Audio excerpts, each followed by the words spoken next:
ভারত পাকিস্তান দুই প্রতিবেশী, দুই পারমাণবিক শক্তিধর রাষ্ট্র। সীমান্ত উত্তেজনা, রাজনৈতিক বাকযুদ্ধ আর সামরিক মহড়ার মাধ্যমে আবারও উপক্ত হয়ে ওঠে দক্ষিণ এশিয়ার আকাশ। চলুন জেনে নিই বর্তমানে কেন একটা টান উত্তেজনা, কি ঘটেছে নিয়ন্ত্রণ রেখায় এবং কি হতে পারে ভবিষ্যতে। ভারত ও পাকিস্তানের সম্পর্ক দীর্ঘদিন ধরে জটিল।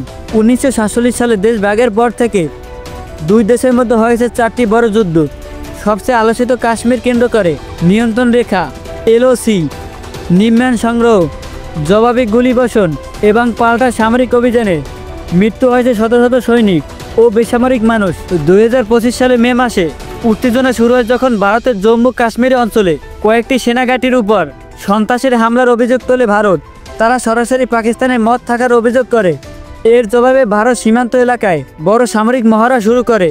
পাকিস্তানও পাল্টা সেনা মোতায়েন করে সীমান্তে। দুই পক্ষই দুই বিমান ও ক্ষেপণাস্ত্র বাস্তবতায় উচ্চ সতর্ক রাখে। উভয় দেশের রাজনৈতিক নেতার কঠোর ভাষা একে অপরকে দোষারোপ করেছে। ভারতের প্রধানমন্ত্রী বলেন, দেশের সার্বভৌমিক প্রশ্নে কেন অপশন নয়।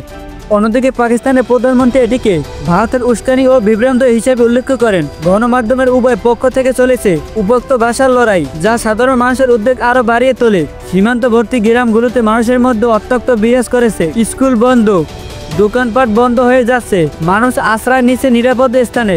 নিরাপত্তা বাহিনী জোরাদার টহল দিচ্ছে। কেউ কেউ সম্মান করেছেন 2019 সালে বালাকোট বিমান হামলায় থাকায়। এই উত্তেজনার প্রতি নজর রাখায় আন্তর্জাতিক মহল। জাতিসংঘ, যুক্তরাষ্ট্র, চীন ও রাশিয়া দুই দেশ কি শান্ত থাকার আহ্বান জানিয়েছে। বিশেষজ্ঞরা বলেছে, দুই পারমাণবিক শক্তিধর রাষ্ট্রের মধ্যে সংঘর্ষ শুধু দক্ষিণ এশিয়ায় নয়, গোটা বিশ্বের নিরাপত্তাকে হুমকির মুখে ফেলতে পারে। অনেকে ভাবছেন এই উত্তেজনা সত্যি কি যুদ্ধের দিকে নিয়ে যাচ্ছে। যদিও ইতিহাসে বলে এমন উত্তেজনা বহুবার হয়েছে, শেষমেশ কূটনৈতিকভাবে মীমাংসা হয়েছে। তবে বর্তমান রাজনৈতিক পরিবেশ, নির্বাচন এবং অভ্যন্তরীণ চাপ এই উত্তেজনাকে বিভিন্ন পথে ঠেলে দিতে পারে।